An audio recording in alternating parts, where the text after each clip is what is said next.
シンガポールにある奇妙なテーマパーク、ハウパービラ。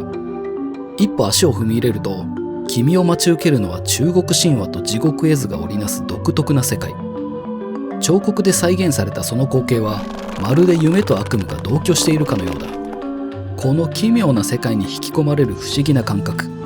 今日はこの奇奇怪怪なテーマパークを一緒に探っていこう。ハウパービラは1937年にタイガーバームの大富豪であるアウブン・ホーと彼の弟アウブン・パーによって作られた。2人は薬用難航で成功を収め、その財を使ってこの独特なテーマパークを建設した。だがこのテーマパーク、普通のテーマパークとは大違いだ。園内には中国の神話や伝説を題材にした彫刻やジオラマが1000体以上も展示されている。みんなが知っているおとぎ話のような可愛らしいものではなく、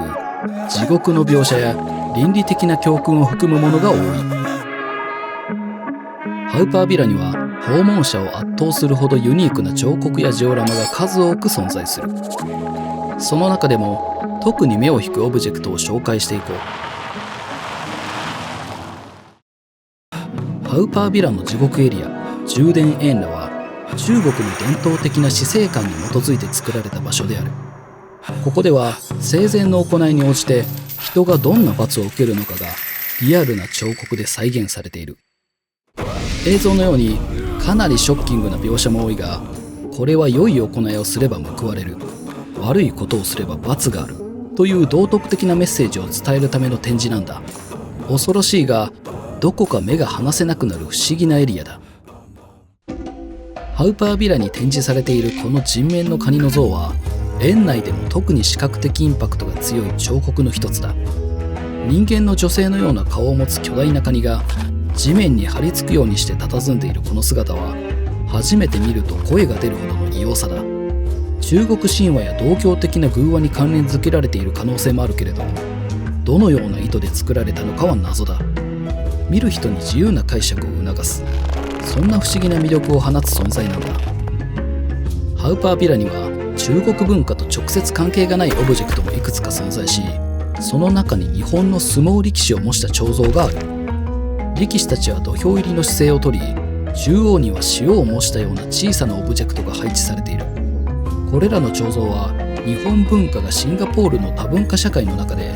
どのように視覚的に紹介されているかを示す一例であり、園内の多様性を象徴する展示の一つである。この奇妙なジオラマは母乳を飲む老婆、ハウパービラの中でも特にインパクトの強い彫像の一つだ。中国の伝説や儒教の価値観の一つ、孝行の極端な表現とも言われている。実は親への深い敬意や奉仕を表す逸話の中には、老いた親に乳を与えるという行動が登場することもあり、それをそのまま視覚化したのがこの展示というわけだ。ハウパービラではこうした教訓を大胆に、そして忘れがたい形で見せてくる。まさに一目で倫理を叩き込む、そんな強烈なメッセージが込められているんだ。ハウパービラにあるこの池、もともとは人々を引きつけたリリーポンドという実際の池を再現したものなんだ。けれどただの美しい池じゃ終わらないのがハウパービラらしいところ。水の中には人魚や謎の生物、さらには不思議なポーズの人物たちが配置されていて、どこか夢と悪夢の境界を歩いているような気分になる。色彩も鮮やかすぎて目が離せない。このエリアは夢を壊すような公園として語られるハウパービラらしい演出の一つと言える。ハウパービラには動物と人間が融合したような不思議な彫像がいくつも存在している。ネズミや豚の顔をした人物や魚の体に人間の顔がついた像など、その造形は非常にユニークで強い印象を残すんだ。